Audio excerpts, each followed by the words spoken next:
So multiclassing, you guys are like, some people in here may have never played a multiclass character. Multiclass characters are pretty much, it allows you to gain levels and class features for different classes. Say fighter, rogue. So you can be part fighter, part rogue. All right, that's pretty much what multiclassing is. And you inherit as you level up. You would be able to inherit more skills for each class that you level up in.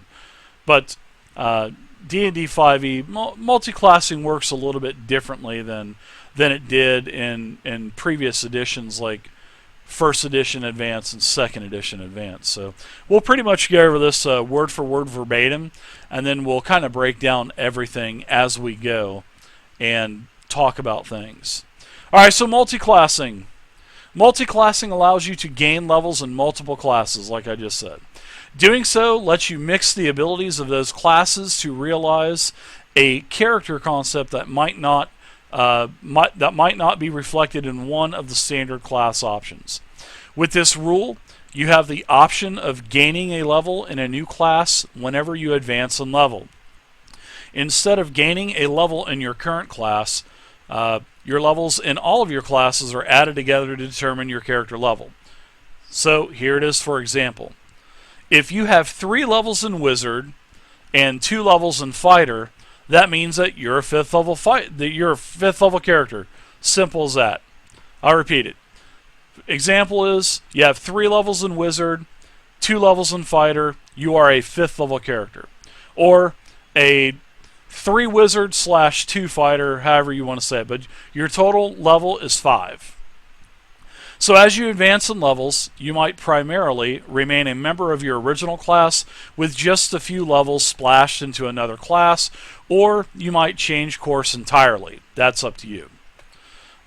Never looking back to the class you left behind, but just be careful when you do that, because sometimes you may actually kind of gimp your character. You might even start progressing in a 3rd or 4th class. Compared to a single class character at the same level, you'll sacrifice some focus in exchange for versatility. That's absolutely true. That's the one thing about multiclassing.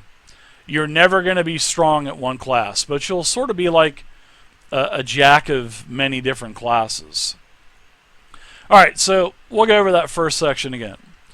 Basically, it works like this. Just like the example said, you're going to be if you're a 3rd level wizard, 2nd level fighter, you are a 5th level character.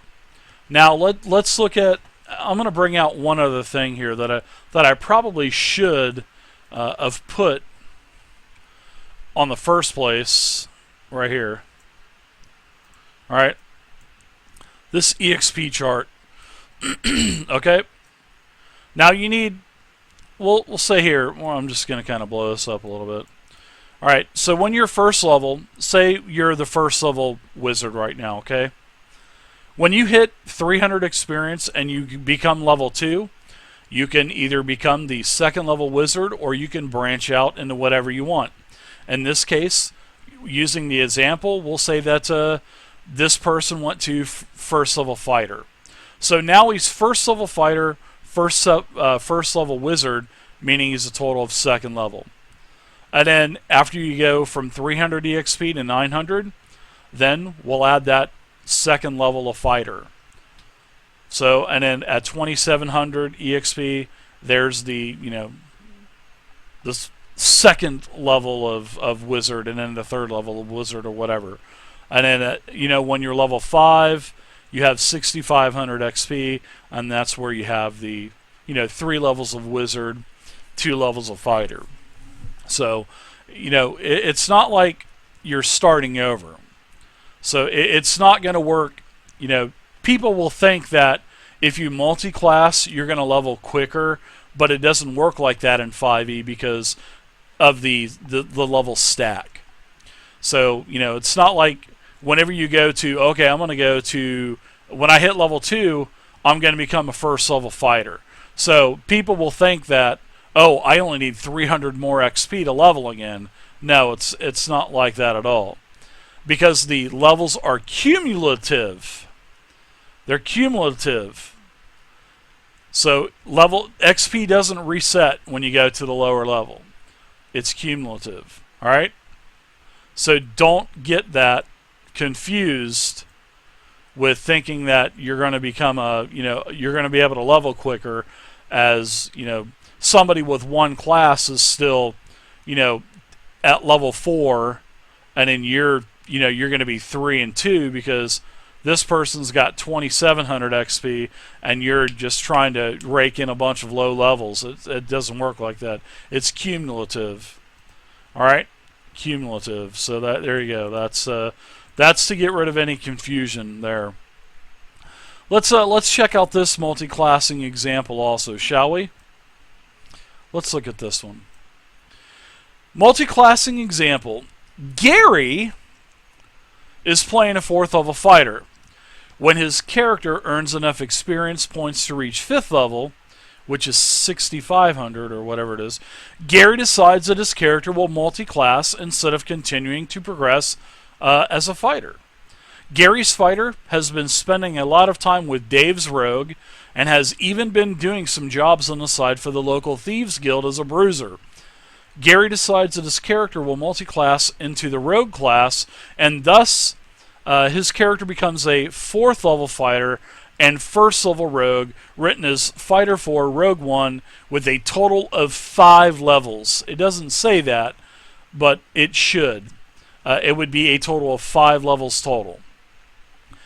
When Gary's character earns enough experience to reach 6th level, he then can decide whether to add another fighter level, which would make it 5-1, or another rogue level, which would make it 4-2.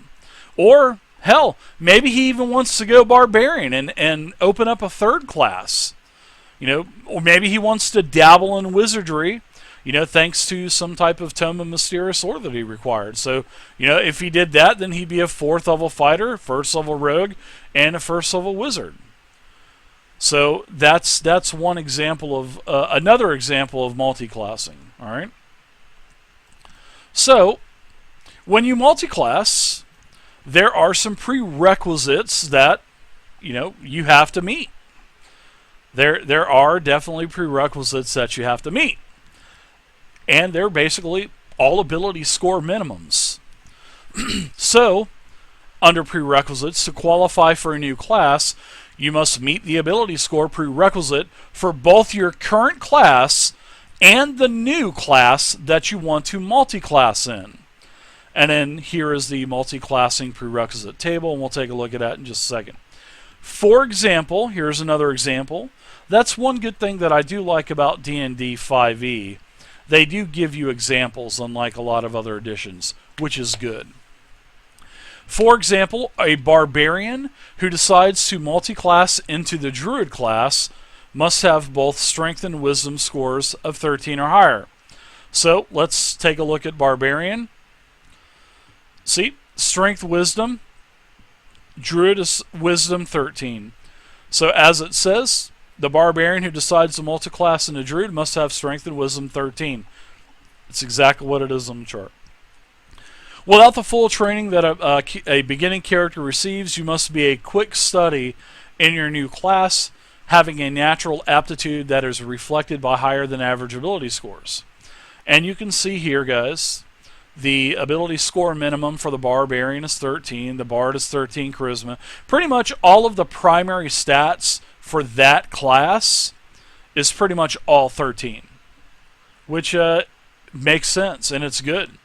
So, to kind of touch base on basic mechanics of the game, we'll kind of step away from multiclassing for a second.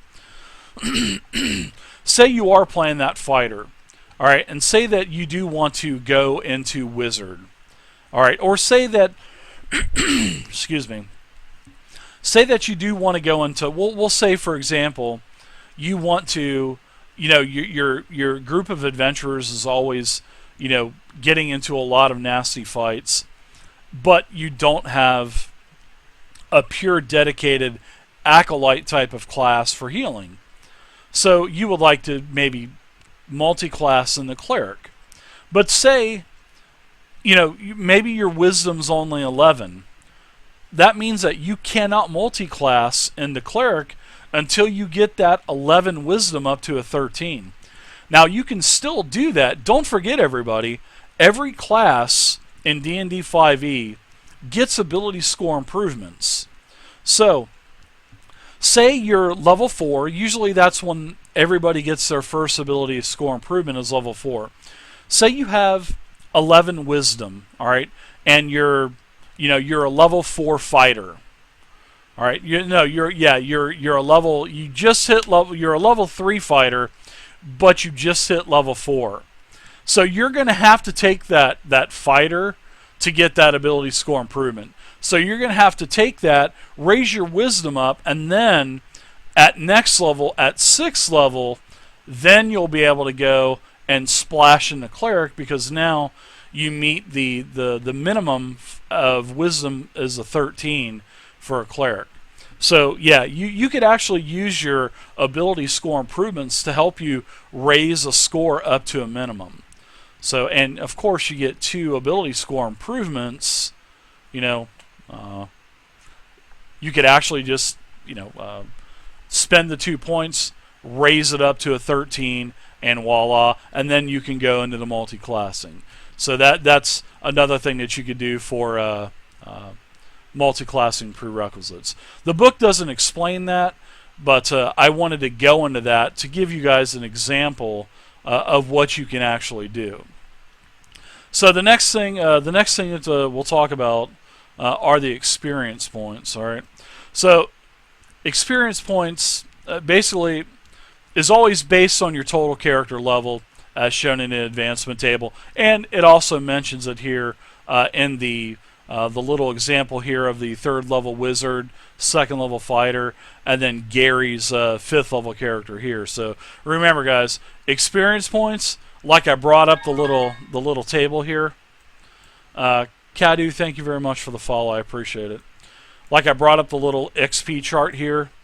Yeah, don't forget, it's total XP. It's not, you get 300 XP and then you become 2nd level fighter, and then 300 XP and then you become a 2nd level wizard, and so forth and so forth.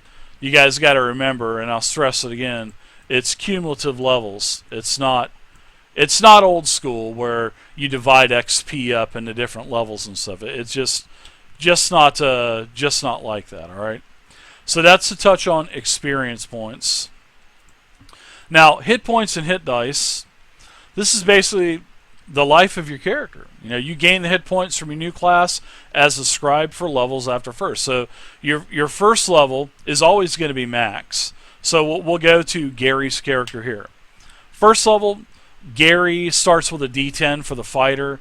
He'll have 10 plus his Constitution modifier. Say he's got a 2 Constitution modifier. He'll start at level 1 with 12 hit points for his fighter. And then depending on what he wants to do after level 1, then that's when you'll have to worry about taking your static number or rolling, if you're Dungeon Master, if he or she allows you to do that. So, and it says here in the book, word for word, it says you gain the first level hit points for a class only when you're first level. So you're only going to get, basically the max hit points just the first time. I mean, just the first time. So what you do is you add together the hit dice granted by all of your classes to form your pool of hit dice. All right. If the hit dice are the same die type, then you simply pool them together. For example, now here's a great example. Both the fighter and the paladin have a D10. So if you are a paladin fighter, you have 10 D10 hit dice. All right, because you're 5 and 5 total. You're a total level of 10. So it works out for you that the fighter and paladin are both, just mathematically works out that it's a 10 D10. So if your classes give you hit dice of different types, keep track of them separately. If you're a paladin 5, cleric 5, for example, then it would be, your paladin's going to give you the 5d10, and then your cleric's going to give you the 5d8, because that's what the cleric is a d8 compared to the paladin, which would be d10. So total number of levels divided into how many hit dice are. So if you're a 7th level fighter, 3rd level cleric, we'll go back to maybe what that example that I gave you with the not meaning a requirement, you spent the ability score improvement, and then say you made it to 10th level, and now you're 7th level fighter, 3rd level cleric, then you would have 10 total levels. You would have 7 D10s and 3 D8s. There you go. It's easy, guys. I mean, it's totally easy. Totally easy. That's how you figure out your hit dice. And if you don't, like I said, if your Dungeon Master allows you to take the static number, go for it. Every class has there's a number in parentheses. Let me show you. Now, in the player's handbook, I don't think I can. Yeah, let's just. I'm gonna break out the fighter one here. Okay. Oop. Okay, I'm gonna show you guys this real quick. I'm glad I saved all this stuff. All right. So as you guys can see here, it says hit points at first level 10 plus con. We already talked about that. Your hit points at higher levels, you can, if your Dungeon Master allows you, you can take this flat 6 instead of rolling a 1d10. Me, I'm a wussy when it comes to rolling. So if my Dungeon Master, if he or she allowed me to take that 6, I'm taking that 6 every single level. I'm not going to roll. I don't want to take that chance. That's just me. You know what I mean? That's just me. So you can either roll 1d10 or take the 6. So that's, and every class is like that. The d8s are usually a 5, stuff like that. All right. So let's talk about proficiency bonus too. Let's talk about proficiency bonus. This is another little thing that you need to realize with multiclassing. Your proficiency bonus is always based on your total character level, as shown in the character advancement table in Chapter 1, which is what I got right here. All right. I should just leave this darn thing out and just keep showing you. This is out of the this chart is actually out of the free basic rules, but there's an example of a fighter 3, rogue 2. So that's a total of 5 levels, because 3 levels of fighter, 2 of rogue, total of 5 levels. Here for 5th level, you're going to have a proficiency bonus of 3, and it should say you have the proficiency bonus of a 5th level character, which is plus 3. So you're not going to take your 3rd level fighter and your 2nd level rogue and add them together, which I could see how some people would do that. So that would actually give you a plus 4 instead of the plus 3, which would kind of break the mechanics of the game. So just like experience, proficiency is cumulative levels, not everything is separate. Everything is cumulative. All right. So that's easy. Let's keep this here, guys. I'm gonna shrink this bad boy down and just just make it larger whenever I need it. That's like the 4th time I've pulled it out. So proficiencies. Every time you gain a level or you take a level in another class to start level 1 in another multi-class, you're going to gain proficiencies. And there's a list, which is right here, that is going to give you not all of them, but some of them. So for your fighter, you're automatically going to get everything for the fighter. And, so we'll go back to Gary's example here. I like Gary's example here. The fighter basically is proficient with everything in the game. Not tools, but weapons and armor. Fighters, they're proficient with everything. So Gary's example, example character really isn't the best, but if he takes cleric, he's going to gain light armor, medium armor, and shields. But he's already going to have that for a fighter. So we'll kind of and this is what I want to do. How about let's reverse it? Let's say Gary's character, his 5th level character was primarily a cleric. So as a cleric, he's going to get everything that he would as a cleric, but as a fighter, he's going to get more things. He's going to get light armor, which he would already have as a cleric. He'll get medium armor. He'll get shields. He'll get simple weapons and martial weapons. So basically, multiclassing, he'll gain martial weapons, I believe. Because a cleric, they get simple weapons. But as he multiclasses in the fighter, he'll get to use all the martial weapons. So now long swords are opened up.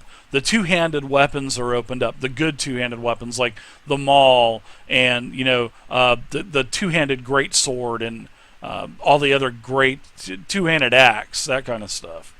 So you'll gain certain things. You don't gain every single proficiency.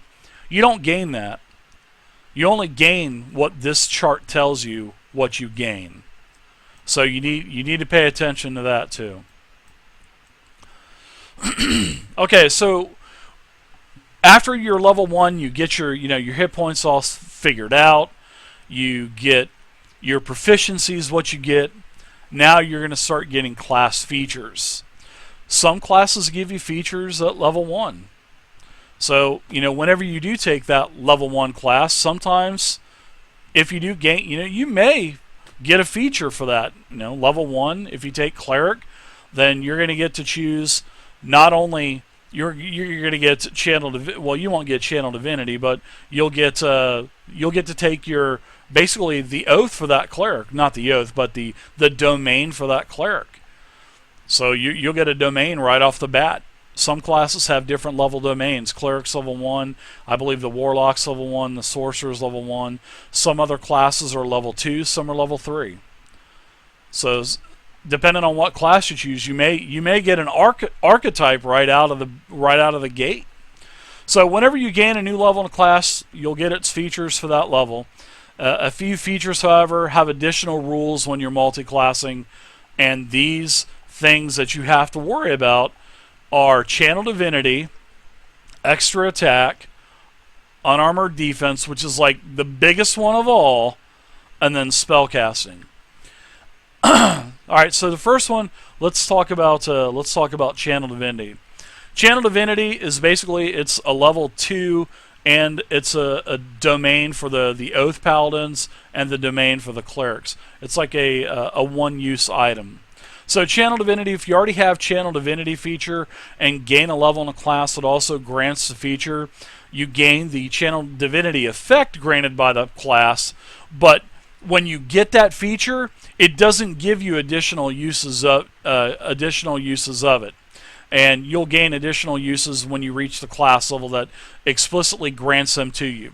So here's a great example. This is the example what I was going to give you, but this has already given it to you. So for example, if you're a 6th level cleric and a 4th level paladin for a total of 10 levels, so you're a 10th level character, you can use channel of divinity twice per rest because you're high enough level to where you get from cleric, you're able to use it more than once. So you can use it twice. Even though technically if you add the paladin and the cleric together, you would be able to use it more than once. You just can't do that. So you're not going to be able to take your 2 uses from cleric or your two uses from paladin and add it together. It doesn't work like that. You do get turn undead from the cleric. You'll get whatever other channel ability features that you get for your oath, and then you'll also get the paladin channel divinities that you get for the oath that you're taking for the paladin, but you get no extra uses. Okay, so just take that into consideration. So whenever you use the feature, you can choose any of the channel divinity effects available from your 2 classes. So when you get to use it twice, if you're in deep shit with undead, you can use turn undead twice. You can do other things as well. Like I said, there's channel divinity features for both cleric and paladin, depending on what archetype that you take. All right, so that's to kind of get channel divinity all squared away. Now, extra attack. Basically, extra attack works is if you gain this feature from one of the classes or more than the classes in this case, the feature doesn't add together. So let's say that you're going 5th level. Let's say that you're a 10th level character and your 5th level fighter and 5th level ranger, because those are about the only classes that give extra attacks. That doesn't mean that you're going to get 4 attacks around. Because the rules state for multiclassing, once you get extra attack, that's it. You can't get it again. All right. But when you multiclass, you're kind of, especially for a fighter, its bread and butter is the extra attacks. So if you're 10th level and you're 5/5, you're still only going to get 2 attacks around. If you were a 10th level fighter, then you'd be up to like 3 attacks around. So for going ranger, you're kind of gimping yourself for an attack, but you're gaining all of the other stuff the ranger would have, like the favorite enemy, the favorite terrain, a pet if you're going beast mastery, or the great bow skills if you're going hunter. You wouldn't have Colossus Slayer yet, but you'd be able to use Hunter's Mark. So for losing that extra attack, you would gain a lot of other things, especially with like magic and stuff. So extra attack, guys, doesn't work. All right, doesn't work, doesn't stack. Now, here's one other thing, little side note about the Warlock Eldritch's Invocation. Thirsting Blade does not give you additional attacks if you also have extra attack. So don't think you're going to use that Warlock's Eldritch Invocations, Thirsting Blades. That's going to throw out multiple cantrips. No, it stays the same. All right. Here's like the biggest of all, and I can't tell you how many times I have seen in chat where people think they're going to Dastod. Thank you very much for the follow. I appreciate it. I can't tell you how many times I've seen in chat where people say, "Oh yeah, I'm multiclassing monk and I'm multiclassing barbarian, and I'm gonna have like a 30 armor class at level 2." Wrong. It just doesn't work like that. It doesn't work like that at all. And in fact, I'm gonna play something for you guys. This is exactly what I say every time someone says they're gonna stack unarmored bonus. Right there. Play that one more time for you. This is exactly what happens. It doesn't happen. You cannot stack unarmored defense. I can't tell you how many times I've seen people come in here and say, "Oh yeah, I'm gonna have a 30 armor class." All right. People don't read about multiclassing, I guess. Unarmored defense. If you already have the unarmored defense feature, you cannot gain the benefits from it again from another class. Meaning if you're a barbarian and you already have unarmored defense and you decide you want to splash some levels into monk, you cannot stack those two together. Simple as that, guys. Simple as that. Alright, so the last thing you really need to worry about is spellcasting. Oh yeah, Worm Food, I totally agree. Monk and Barbarian, a great combo. Speedy, lots of resistance, lots of other great things. If you could go 10-10, oh my gosh, that would be amazing. You'd get Raging. Oh, the key points, oh my goodness, crazy. But yeah, Worm, you're totally right, man. Monk and Barbarian, not Bard, but Barbarian, great combo. Fighter Rogue, another great combo. But we'll talk about that in a minute. Spellcasting, let's get through spellcasting.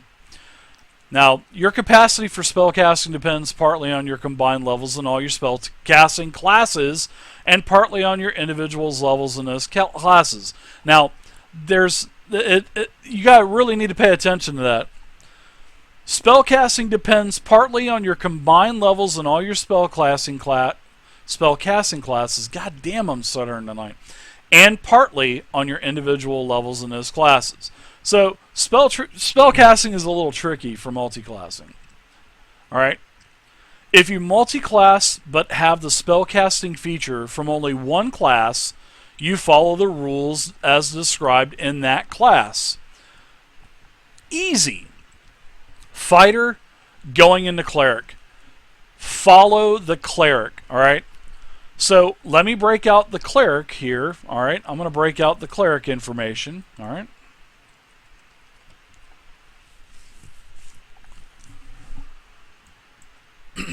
Let's break this information out here.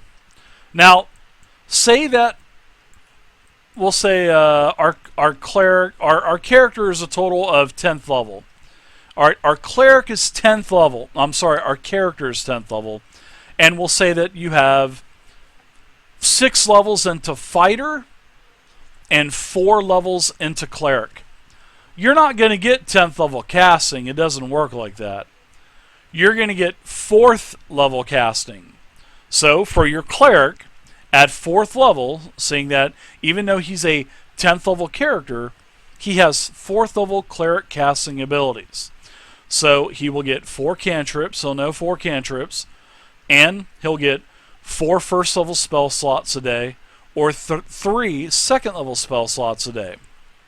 Or if you want to use the optional spell point system in the Dungeon Master's Guide, you can do that easily also. All right, so that's how that works. It's not like if you're 10 total levels, you're not going to be a 10th level cleric. You can't be you can't have 10th level casting and 10th level fighting. It would just be way too ridiculous, guys. So that's why they put that. If you're only multi-classing in one, this is what the rule states. If you're multi-classing in a class, one class that only has spellcasting, then you follow that class's spellcasting features. Easy as pie. All right, easy as pie. Multi-classing, and that's where the trickiness comes into different classes. So, spells known and prepared. And this is spells known. If you have a spells known or prepared, this is how you work it out. You determine what spells you know and can prepare for each class individually, as if you're a single class member of that class. If you are a Ranger level 4 and a Wizard level 3, for example, you know 3 first level Ranger spells based on your levels in the Ranger class, because that's what the Ranger would get. They would basically get 3 first level spells. Now, as the 3rd level Wizard, you're going to know 3 Wizard cantrips. You're also going to know, and your spell book will have 10 spells, 2 of which you gain when you reach 3rd as the Wizard, because you gain 6 at level 1 automatically. Then at level 2, you got your 2 more spells, and then at level 3, then you got spells number 9 and 10. So 6, 2, 2 for a total of 10 spells. All right. Then that's pretty much it. Then if your intelligence is 16, you can prepare 6 wizard spells from your spell book because of your modifier and your level. All right. So you can prepare 6 wizard spells from the spell book. Piece of cake, guys. It's a piece of cake. So each spell you know and prepare is associated with one of your classes, and you use the spellcasting ability of that class when you use a spell. So if you're, we'll go back to this example here, the Wizard and Ranger. Ranger uses Wisdom for their spells. Wizard uses Intelligence. So if you're using any of your Ranger spells, you use Wisdom. If you're using your Wizard spells, you use Intelligence. It's straightforward, guys. It's really super easy. Alright, now let's talk about spell slots. You determine your available spell slots by adding together all of your levels in the Bard, Cleric, Druid, Sorcerer, and Wizard classes. It doesn't say Warlock because Warlocks don't get... They get pretty much the chambers, however you want to, talk about it, but it will mention something probably later on for that. So like it says, you determine your spell slots, adding your levels in Bard, Cleric, Druid, Sorcerer, and Wizard classes. And then half your levels rounded down in the Paladin and Ranger because they're hybrid. And third, you round by a third if you're the Eldritch Knight or the Arcane Trickster Rogue. So it's basically the same mechanic as optional spell points. You know, hybrid classes, your Ranger and your Paladin, divide by 2. Your specialty casting classes, which is the Fighter, Eldritch Knight archetype, and your Rogue, Arcane Trickster archetype, you would divide those by 3. All right. So that's how you would get your spell slots. All right.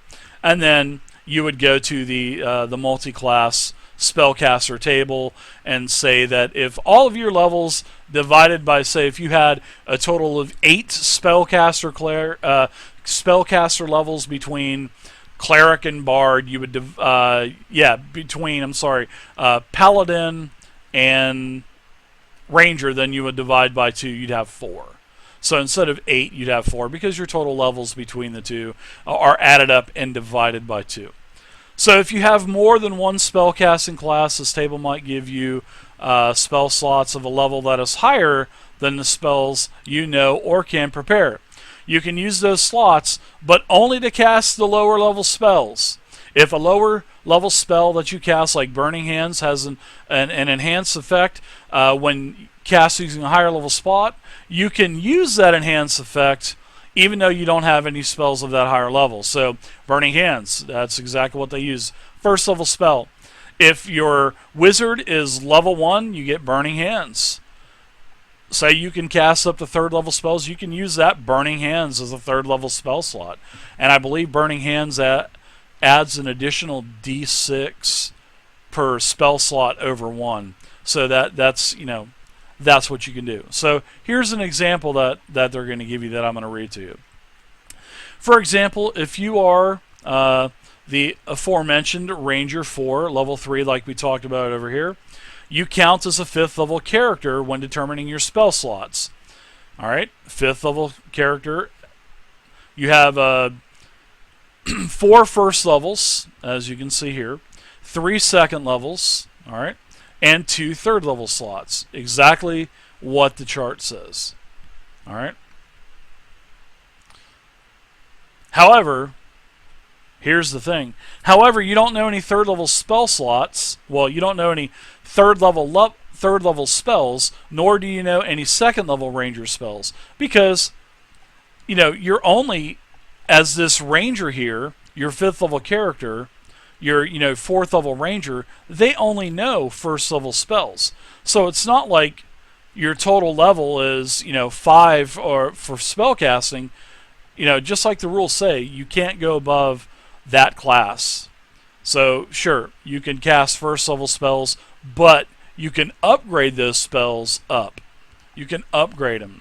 Now, the wizard, that's the one where you're going to be able to cast 2nd level spells, all right? Well, 3rd level spells, but if your book doesn't have any, then maybe you're going to need to buy some, you know what I mean? You get 2 spells every level as a wizard, so that's something else you have to manage. So the more spellcasting classes that you add into the mix, the more things you're going to have to worry about and the more things that you're going to have to micromanage, all right? So here's the Pact Magic from the Warlock. If you have both the Spellcasting class feature and the Pact Magic class feature from the Warlock class, you can use the spell slots you gain from the Pact Magic feature to cast spells you know or have prepared from classes with the Spellcasting class feature, and you can use the spell slots you gain from the Spellcasting class feature to work to cast the Warlock spells you know. So it basically works hand in hand. So you're actually kind of gaining as a Warlock, because you only have a very limited number of spells as a Warlock. You only have a few. But then the higher levels you get, you'll get your Mystic Arcanums, which give you free spells. So The Warlock kind of gains a little bit on this. That's only if the Warlock is multi-classing with other primary casters. So that kind of works out good. But there's a lot of rules. I mean, it's pretty much straightforward until you get to spellcasting. And then, as long as you've got one, like I said, guys, as long as you have one class that you can cast spells, it's easy to basically manage. But when you start getting into the multi-classing of wizard and cleric, wizard or cleric, or especially paladin and cleric, or ranger and wizard, then you got to start worrying about all of these variances of your spells known and prepared, your spell slots, and that's when you need to refer to the multi-class spellcaster spell slot table. So, but other than that, guys, multi-classing is really not that bad in D&D 5e. In a lot of ways, my honest opinion is, if you know that you're going to be in a long-term game, I would expect a character to be less powerful in a lot of cases when multi-classing is involved. Take the fighter, for instance. You're not going to get all of your extra attacks unless you have that many fighter levels. Take for the rogue, for instance, sneak attack. If you go level 2 rogue, you get sneak attack, or even we'll say you go level 3 rogue to get the upgraded sneak attack. And I'll break out the rogue. Let's break out the rogue sheet really quick. I want to show you guys this too.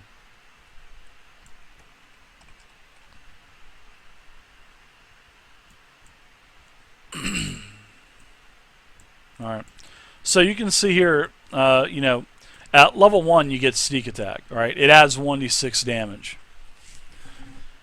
At second level, you still do 1d6. When you hit level 3 rogue, you upgrade sneak attack. So sneak attack works the same way as everything else. It's not cumulative levels. Some people get confused and think just because they're a rogue, their sneak attack damage is going to scale to their total level, and it's just simply not the case. So we'll say that you're a 10th level character, 7th level fighter, 3rd level rogue. All right, you're not going to get, seeing that you're 10th level, you're not getting 10th level sneak attack at 5d6. That's not going to happen. And in fact, I'll play the horn again. That's not going to happen. That is definitely a don't. That is not going to happen. Seeing that you're a 3rd level rogue, you're only going to get 2d6 sneak attack. So don't think that you're gonna get the 5d6. Just doesn't work like that. It's that level for that class. The only thing cumulative are hit dice and your proficiency. Proficiency bonus, that's cumulative. Hit dice, that's cumulative. Other than that, nothing else. Alright. So I hope you guys enjoyed this. I do like the multi-classing. I don't allow it in my games. I may change my outlook on that later down the line. But most of the players that I have are new. And I really don't recommend multi-classing for new players. Especially when you start wanting to go with many different spellcasting choices. So, but I hope you guys enjoyed it. If you guys want to leave a comment down below, appreciate it. Follow, like the channel, stuff like that. Anyways,